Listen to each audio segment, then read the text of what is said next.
Muy buenos días, amigos. Una edición más de Pico a Pico, sábado 6 de mayo del 2023. Los saludan Cisa Romero, Mónica Yaya y su servidora Rosa Bartra. Agradecemos, como siempre, a la Coordinadora Republicana. Síguenos en nuestras redes como CRTV, al portal Abeja y, por supuesto, a BH TV, que nos permite llegar a sus hogares, a nuestros seguidores a través de nuestras redes sociales. Mil gracias por conectarse para poder analizar junto con nosotros la coyuntura del fin de semana. Mónica, Sitza, muy buenos días.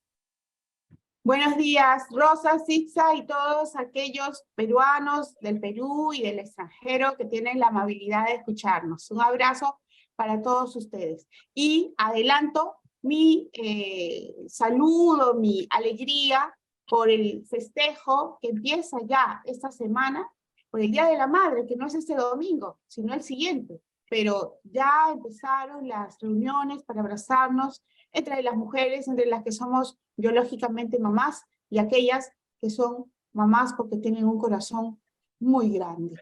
Que sea un lindo mes y una linda semana la que empieza. Buenos días, Rosita, Mónica, a todos los que nos están escuchando. Y hablando de las mamás, yo sí quiero mandar un saludo y decirles que estoy muy contenta de que se haya descartado el cáncer de Keiko Fujimori y que pueda ella gozar de salud, tranquilidad y sobre todo paz con su familia, ¿no? Es muy importante. Independientemente de la línea política que uno tenga, yo creo que es necesario siempre desearle el bien a las personas, porque uno tiene que desear lo que tiene dentro, lo que uno es.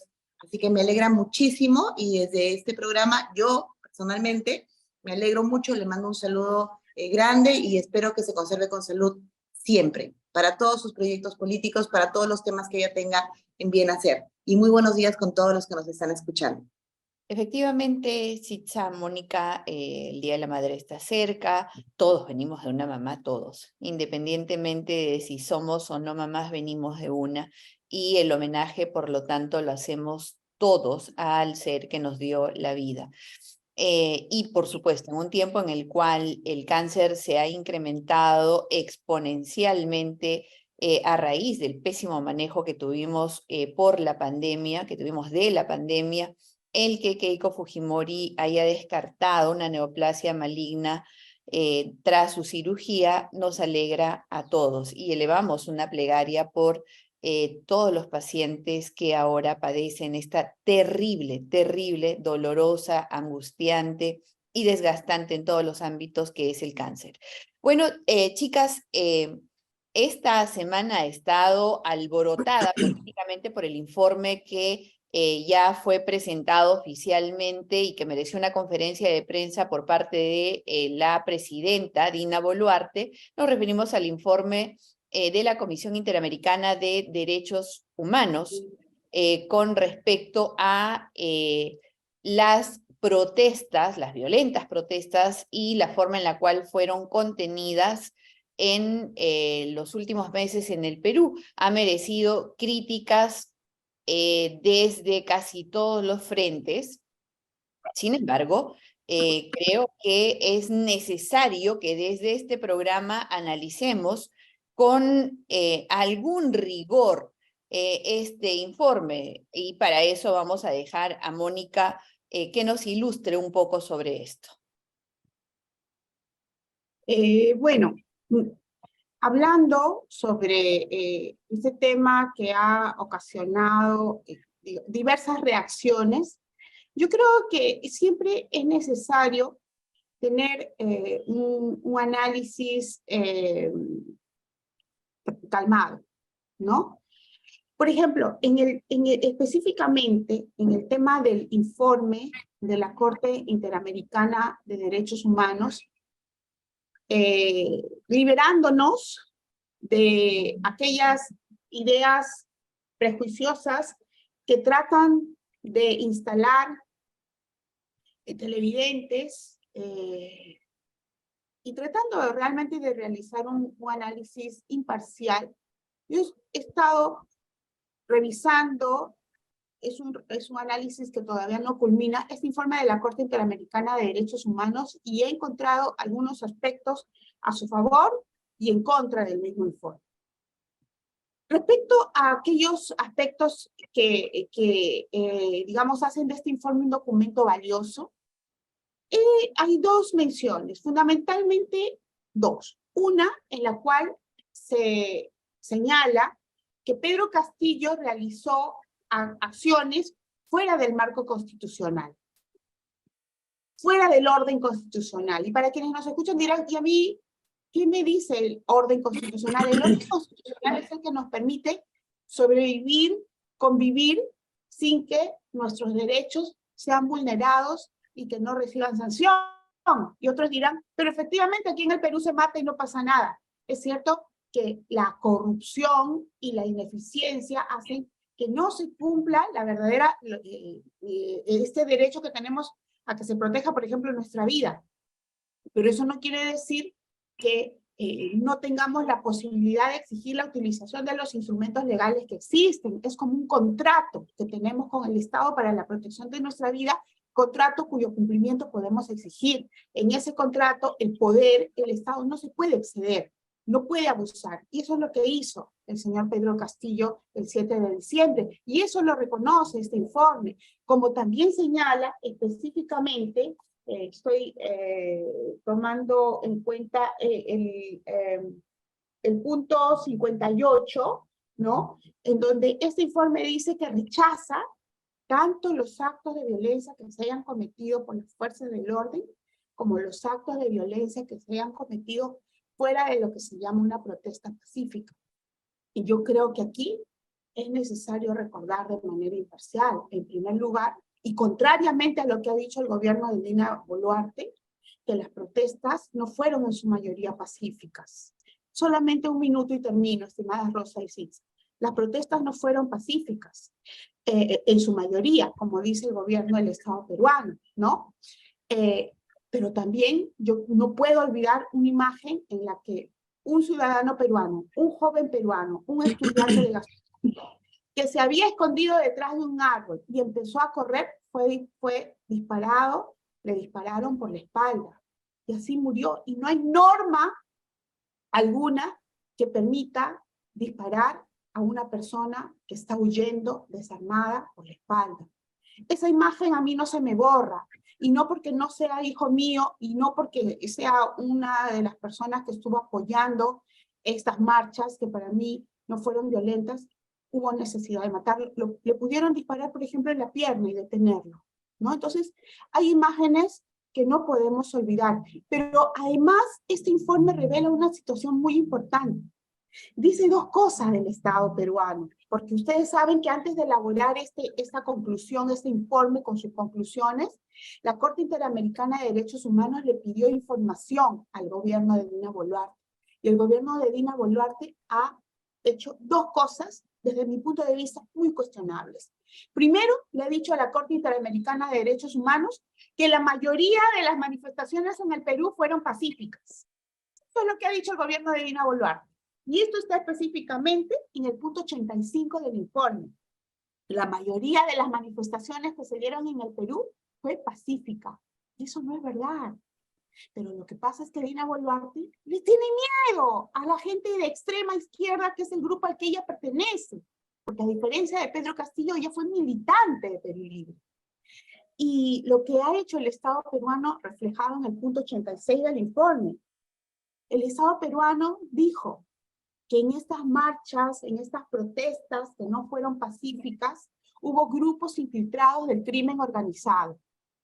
Pero en la Corte Interamericana de Derechos Humanos le dice, pero el Estado, el gobierno de Dina Boluarte, no ha aportado ninguna prueba de que en estas marchas haya grupos infiltrados del crimen organizado. No ha enviado ni una sola prueba de algo que todos sabemos, porque por lo menos en Puno, el crimen organizado, los contrabandistas, los mineros ilegales, sí dirigían esas marchas, forzando muchas veces a ciudadanos peruanos a participar de ellas. ¿Por qué el Estado peruano?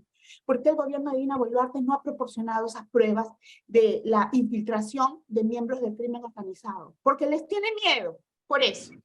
Gracias.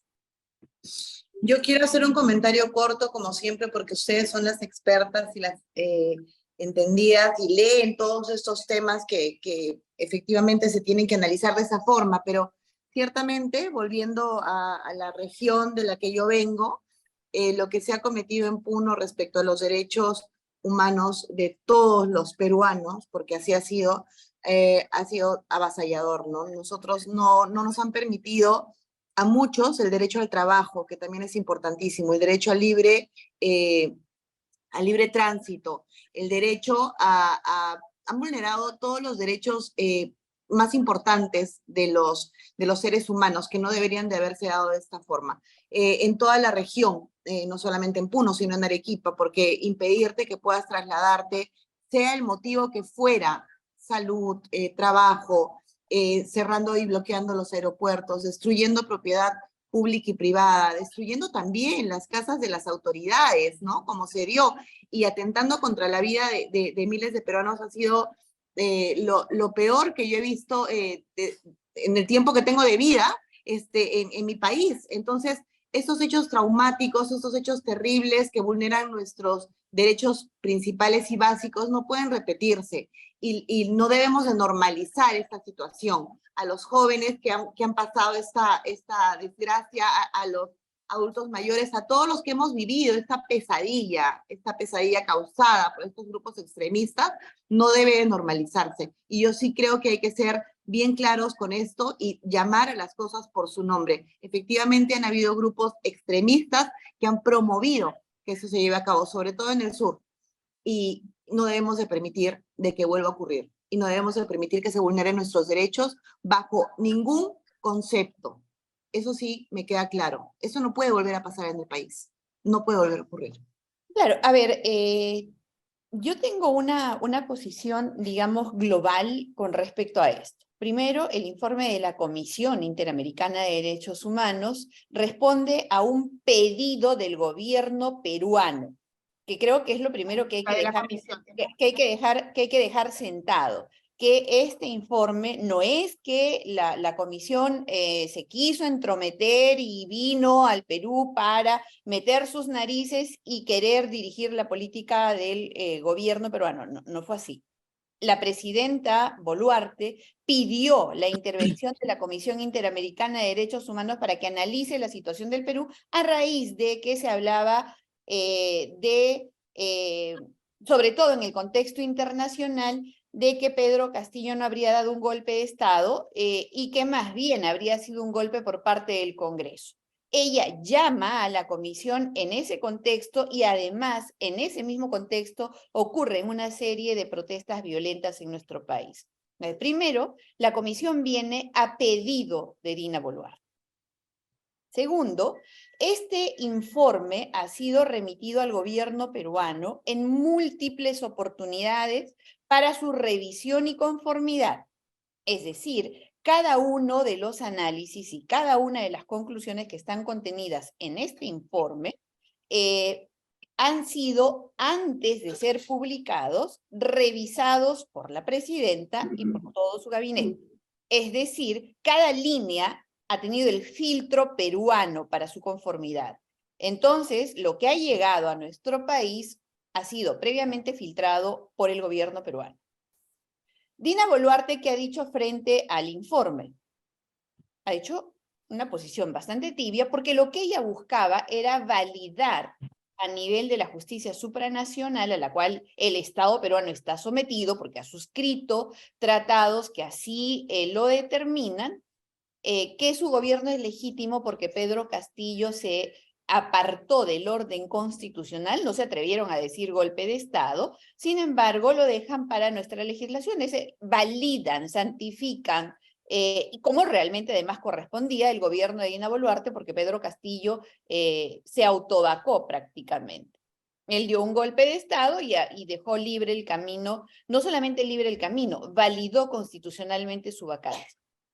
Así que esos puntos yo quisiera que queden claros, porque de pronto hay en el ambiente una idea como de que la comisión ha venido y se ha metido en el Perú y quiere decirnos qué hacer.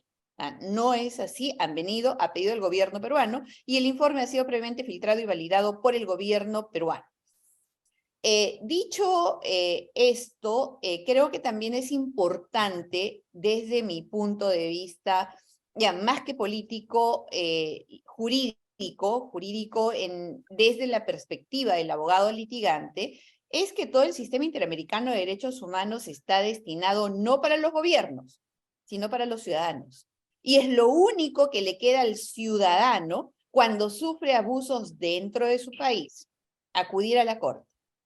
Que la corte en este momento está sumamente politizada, qué duda cabe. Que tiene un sesgo político hacia la izquierda muy fuerte, qué duda cabe. Que el informe tiene ese sesgo propio de cada uno de los comisionados, qué duda cabe. Que está reflejado en el informe, qué duda cabe. Sin embargo, creo que, como muy bien señaló Mónica al iniciar su análisis sobre el informe, hay que revisarlo con serenidad. Primero, porque formamos parte del sistema interamericano de derechos humanos. Segundo, porque está plenamente santificado por el gobierno peruano. Y tercero, porque puede formar parte de una serie de eventos que cuando vayan a la corte, probablemente ya sea una sentencia anunciada contra las fuerzas del orden en nuestro país. Entonces, Qué peligro. es un tema que no puede ser tomado de ninguna manera, ni pasionalmente, ni a la ligera, porque las implicancias a largo plazo pueden ser realmente terribles. Tenemos casos en nuestro país, como el caso del Frontón, que tiene en juicio 30 años o más, ¿no? Hay temas que se han visto en la justicia supranacional que luego de décadas de juicios, en el caso de las personas inocentes, resultan siendo extremadamente lesivos para sus derechos fundamentales, que tienen esta duración. Obviamente los que están castigados, bien castigados, pero ¿y los que no? En ese contexto hay algo a lo que yo quiero referir, a tres temas fundamentales con respecto a sus recomendaciones. El primero, que tiene que ver con el trabajo del Congreso y que no deben legislar para violentar la autonomía del Jurado Nacional de Elecciones. Nadie, ni la justicia supranacional, ni nadie le puede decir al Congreso cómo y en qué legislar. El Congreso ha sido elegido por el pueblo, representa al pueblo y por eso tiene plena soberanía. Pero también se debe recordar que en la época de el Lagarto Vizcarra, al Congreso se le quería decir todo el tiempo cómo legislar, cómo aprobar. ¿Recuerdan? No sé si ustedes recuerdan, pero nuestros televidentes deben recordar que el Lagarto mandaba sus proyectos. Para la elección, por ejemplo, le quiso decir al Congreso de la República cómo debía desarrollarse el proceso de elección de los miembros del Tribunal Constitucional. Disolvió el Congreso y le mandaba proyectos de ley a los que le decía cómo y cuándo aprobar. Y no escuché esta preocupación que ahora escucho de mucha gente de decir, oye, ¿cómo le vas a decir al Congreso? El Congreso es el primer poder del Estado y al Congreso no se le puede decir cómo legislar. Por supuesto que no se puede, pero no se podía antes, tampoco se puede ahora y no se debe poder mañana. La coherencia es algo que debemos tratar de tener un gramito de coherencia les pediría a quienes antes aplaudían, ahora rechazan y mañana probablemente sabe Dios qué vayan a hacer. Lo segundo... Claro, antes aplaudían el atropello al Congreso porque les caía muy bien Vizcarra, ¿no? Exactamente. Y ahora el atropello al Congreso no es importante porque el Congreso les cae seguramente a muchos peor que Dina Boluarte, que comete terribles actos de corrupción, pero dicho sea de paso, el Congreso la está avalando.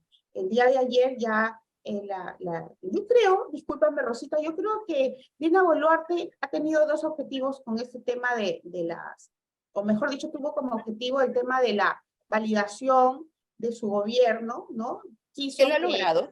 La Comisión Interamericana de Derechos Humanos califique como un golpe de Estado lo que hizo Pedro Castillo el 7 de diciembre, eso es cierto, pero Dina Boluarte no se esperaba que también sea resultado de esta visita y del informe de los miembros de la comisión, el tema de la violación de los derechos humanos, que desde mi punto de vista, en algunos casos, sí se produce, ¿no? A eso No, y no para defender el informe de la comisión, porque a mí no me gusta cómo empieza la parte introductoria del informe, cuando dice que todo se produce por la desigualdad, es como decir, bueno, el violador viola porque a él lo violaron. No, lo que es violencia y no hay modo de justificarlo. No me gusta el escenario que pinta la Comisión Interamericana de Derechos Humanos en la introducción de su informe.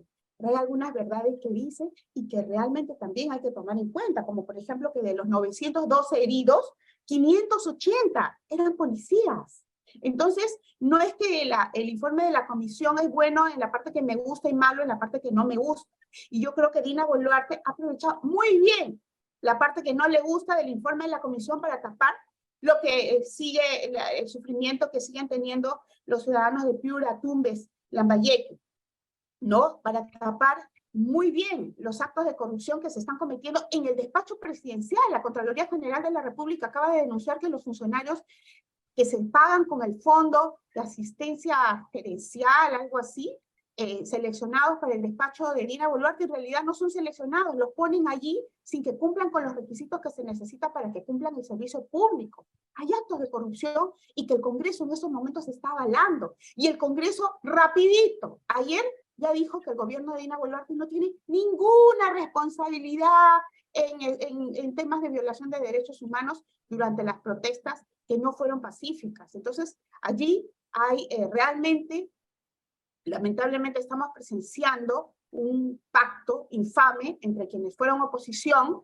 entre quienes fueron anti-izquierda y el gobierno de Dina Boluarte, ultraizquierdista, y yo creo que es por un tema de negocios. Y ya en una siguiente sesión hablaremos, por ejemplo, de los famosos contratos de gobierno a gobierno que nos quieren vender como la gran panacea, cuando en realidad es una forma de quitarnos soberanía y de decirnos a los peruanos cómo debemos gastar nuestro dinero, poniéndonos ya como reyes a Carlos y Camila del gobierno, o perdón, de Gran Bretaña.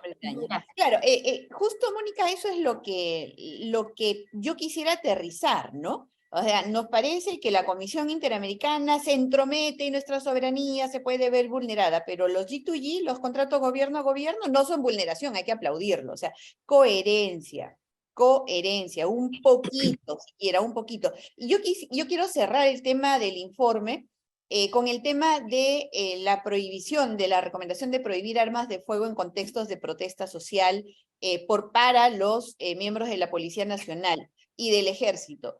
Y el número de muertos en las protestas definitivamente tiene que llevarnos a, como sociedad, exigirle al gobierno alternativas. Y efectivamente, hemos tenido decenas de fallecidos civiles, ojo.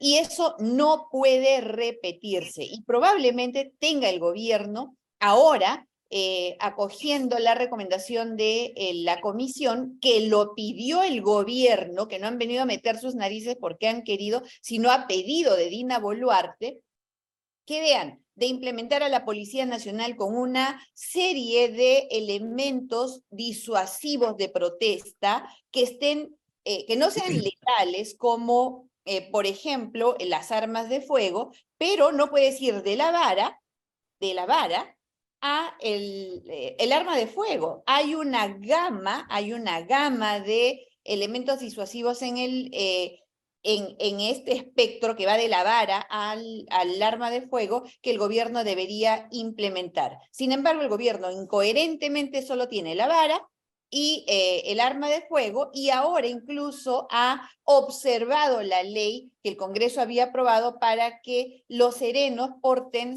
elementos disuasivos contra la delincuencia, ¿no? Lo ha observado. Entonces, digamos que no hay estrategia, llaman a la comisión, luego toman lo que les gusta y le tiran la pelota a la oposición, al Congreso en este caso, de que entonces critique todo lo que no le gusta. Entonces el gobierno queda bien, como siempre, con Dios y con el diablo. Y eso creo que es momento de dejar de ser también útiles a un gobierno como el que estamos teniendo. Así que recomendaría más bien que nos informemos un poquito más de cuáles son las ventajas para el ciudadano, poder contar con una justicia supranacional, sobre todo cuando hay tanta desconfianza con la justicia interna. Y segundo, en lugar de criticar el sesgo de la Corte, tratemos de que esa Corte sea cambiada en su composición, de tal manera que la ideología sesgada que tienen ahora pueda equilibrarse. En ese contexto, chicas, y habiendo agotado, creo, lo suficiente el tema del informe de la comisión, ya Mónica se refirió a que esta semana el Congreso de la República ha liberado de toda responsabilidad de los eventos violentos y las muertes que ocurrieron en nuestro país durante ese tiempo el gobierno de la señora Boluarte, así que la señora Boluarte tiene su aureola ahora y ya Santadina. No se hable más y seguramente no se va a hablar más en los siguientes días, así que finalizamos nuestro programa, creo, con un comentario con respecto a la inscripción que ha dado luz verde el Jurado Nacional de Elecciones a través de la Oficina del Registro de Organizaciones Políticas, el ROP, al partido político de Martín Vizcarra, Perú Primero. Realmente acá yo ya digo, ¿qué es esto, no? ¿Qué es esto? ¿Cómo es posible que la Constitución, los precedentes del Tribunal Constitucional, el Código Procesal Constitucional existen solamente para ponerle el pare a todos los que no son amigos del jurado, que no son amigos del gobierno, pero para los que son patas del gobierno, amigos del gobierno, no importa, no existen? Mónica y Sitza y a nuestros amigos, yo quisiera comentarles que hay una sentencia del Tribunal Constitucional que claramente impide lo que ha ocurrido con la inscripción del partido de Martín Vizcarra. Esta sentencia del Tribunal Constitucional, que es la sentencia contenida en el expediente 3760-3760-2004, acción de amparo, Tribunal Constitucional, en sus fundamentos 19 y 20 define claramente los alcances y efectos de la inhabilitación política. Y Martín Vizcarra está inhabilitado por 10 años y por 5 años, y probablemente se le venga una inhabilitación más para el ejercicio de la función pública. Es una inhabilitación política. Y esta sentencia del Tribunal Constitucional define con claridad, con contundencia, los alcances y efectos de la inhabilitación política. ¿Y qué es lo que dice? Dice que la inhabilitación política, que es lo que tiene Martín Vizcarra, tiene un aspecto sustantivo como efecto que impide al sancionado, ojo, ejercer el derecho de sufragio. O sea, no puede elegir, no puede ser elegido. Pero además dice claramente que son efectos de la inhabilitación política el derecho de participación, el derecho a fundar, el derecho a organizar, a pertenecer o representar a una organización o partido político, movimiento o alianza. Está clarísimo. ¿Y saben qué más dice? Dice, esta sentencia tiene efectos jurídicos vinculantes para todos los poderes y organismos públicos de acuerdo al artículo 7º del título preliminar del Código Procesal Constitucional. ¿Acaso el Jurado Nacional de Elecciones ahora ya no es un organismo público del Estado? Es un ente aparte, es un supraente que no debe respetar las órdenes, los fallos del Tribunal Constitucional. ¿Cómo es que han permitido la inscripción del partido de Martín Vizcarra si está clarísimo que atenta directamente contra nuestro ordenamiento jurídico? O sea, una vez más, para Martín Vizcarra la ley no existe. Los efectos de su inhabilitación a él no lo alcanzan. ¿Qué tipo de alianzas tiene?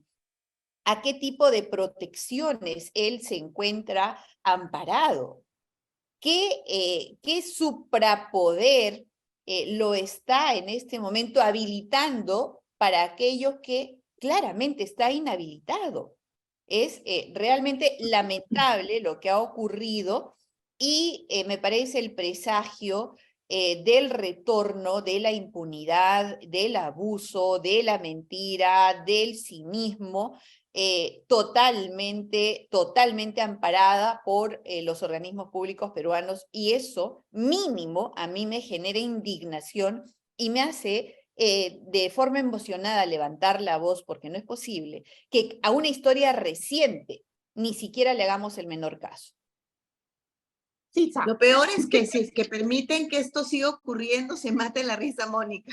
Si es que permitimos que esto siga ocurriendo, no hay solución para tener autoridades mejores en el país, ¿no? En ninguno de los poderes del Estado. O sea, van a permitir nuevamente que perro, gato, ratón, con hartos temas de denuncias, sigan a cargo del país. Y eso está mal para todos los peruanos, definitivamente, ¿no? Y yo creo que debemos de... ¿Qué se puede hacer en este caso, Rosita, para impedir que se den estos temas, que se tomen tan a la ligera estos temas y que la población piense que es fácil si es que has cometido un delito, si es que estás en una investigación, si es que se te ha probado algo, es fácil que de repente esta instancia, que es la encargada de dar las autorizaciones para que uno participe políticamente, ocurra? ¿Qué podemos hacer? ¿Cuál es la solución? El Congreso tiene mucho que hacer aquí. El Jurado Nacional de Elecciones ha cometido un acto inconstitucional al inscribir el partido político de Martín Vizcarra. No se trata acá de la emoción que uno pueda tener en contra de Martín Vizcarra, que la tengo desde hace muchísimo tiempo y jamás ha sido soterrada, siempre ha sido... 200.000 razones, 200.000 razones. 250.000, Mónica. 250.000 razones para no querer a Martín Vizcarra. 250.000 familias que están sufriendo la pérdida de sus seres queridos por el egoísmo, por la maldad de Martín Vizcarra, por la traición de Martín Vizcarra. Y no es por eso que está inhabilitado, ojo. No. Él está, no es por sus investigaciones, o sea, el efecto que tiene es porque está inhabilitado. Inhabilitado 10 años, inhabilitado 5 años, lo inhabilitó el Congreso de Mirta Vázquez y lo inhabilitó el Congreso presidido por Mari Carmen Alba. ¿Cuál persecución? Independientemente del mal papel que cumple el Jurado Nacional de Elecciones, de las investigaciones del Congreso contra Martín Vizcarra, yo, por ejemplo, y aquí es en donde yo tengo siempre un desencuentro con Rosa, yo, por ejemplo, soy de las personas que creen que en algunos casos, no en todos, es necesario el tema de la prisión preventiva, y no por el miedo a que Vizcarra pueda ser candidato a la presidencia de la República. Porque lo que sucede es que mientras él sigue utilizando la política, que es una ciencia buena para servir a los peruanos, Martín Vizcarra sigue escapándose de la ley, ¿no? Porque como tú dices, Rosa, hay un suprapoder que lo protege. Y ese suprapoder en estos momentos es, entre otras cosas, el Jurado Nacional, la Junta Nacional de Justicia, en donde prácticamente él designó a los integrantes de la Junta Nacional de Justicia, que obviamente nunca permitirán que se lo juzgue. Y él está utilizando la política para seguir manipulando incluso medios probatorios. Pero hay otro poder que lo protege, y es el poder ejecutivo, Rosa. Martín Vizcarra sigue con cuotas de poder en instituciones importantes del Estado, como el Tribunal del Organismo Supervisor de Contrataciones del Estado, en donde se deciden las licitaciones, los más grandes contratos del país, y de ahí sigue sacando financiamiento. Dina Boluarte tiene como única salida, después que termine su gobierno, luego de las denuncias que vendrán por violación de derechos humanos, tiene como única salida, o mejor dicho, tiene dos salidas. Una es que el próximo presidente de la República sea su hermano Nicanor Boluarte, y la otra salida que tiene Dina Boluarte es que el próximo presidente de la República sea Martín Vizcarra. Martín Vizcarra le está asesorando. ¿Por qué crees? No es casual. ¿Por qué crees, Itza? ¿Por qué creen todos los que nos escuchan? Que Dina Boluarte semanalmente pasa de un enemigo común a otro para tapar sus actos de corrupción. Esa es la estrategia de Martín Vizcarra. Empezó teniendo como enemigo al Congreso. Ahora que el Congreso de la República ya se sometió a Dina Boluarte, pasó las siguientes, o hace pocas semanas, a formar otro enemigo común, otro fantasma contra todos los peruanos. Fueron los inmigrantes, cuando el problema no son los inmigrantes, sino la inacción del gobierno de Dina Boluarte para luchar contra la delincuencia. Y esta semana está terminando, el enemigo de todos los peruanos ha sido la Corte Interamericana o la Comisión Interamericana de Derechos Humanos. La próxima semana viene otro enemigo. Y así Dina Boluarte, asesorada por Martín Vizcarra, seguirá salvando su responsabilidad. Y Martín Vizcarra se prepara para ser aquel a quien Dina Boluarte le ponga la alfombra roja. Yo creo que si en su oportunidad al asesino de 250.000 peruanos se lo hubiera puesto en la cárcel preventivamente, por lo menos se estaría impidiendo que él esté manipulando los medios probatorios con los cuales él pronto debería ser condenado. Gracias. Yo no estoy en desacuerdo con lo que ha dicho Mónica para nada. Soy una detractora de la prisión preventiva cuando no se cumplen los presupuestos, porque meten a prisión preventiva a el 70% de la población penitenciaria en este momento en el Perú está preso sin sentencia. Y los meten por el dicho de alguien sin corroboración alguna o con argumentos falsos. Sin embargo, habiendo todo lo que hay contra Martín Vizcarra, ahí lo tienen libre. A él no le pasa nada, nada. Han homologado ya la sentencia en contra de el exministro de Agricultura Hernández, que dice que le ha dado 1.200.000 por una sola coima. Ya le dieron sentencia, 1 año.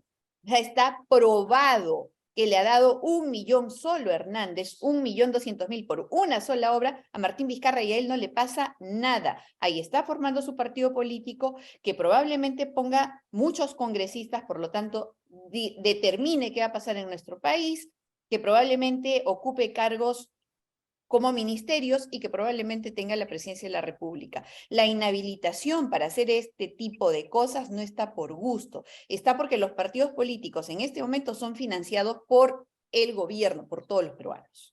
Se les da presupuesto público. A los partidos políticos se les permite, solo a través de los partidos políticos se puede llegar a los cargos de dirección en nuestro país. Y un inhabilitado por 10 años, por 5 años, N veces investigado, estando inhabilitado, el Tribunal Constitucional le ha dicho que no puede. Señores del Jurado Nacional de Elecciones, ¿qué pasó aquí? El Tribunal Constitucional puede prohibir para algunos, y ustedes lo van a aplicar para algunos, pero no para Martín Vizcarra. Se les pasó, Rosita, se les pasó, ha sido un error, seguramente. No lo han visto, no lo han visto. Como está desde el 2004 este precedente, no lo vieron. Y el tiempo se nos ha ido terriblemente, así que por hoy es todo en nuestro Pico a Pico. Nos vemos el siguiente sábado, si Dios quiere. Saludos. Cuídense. Chao. Adiós.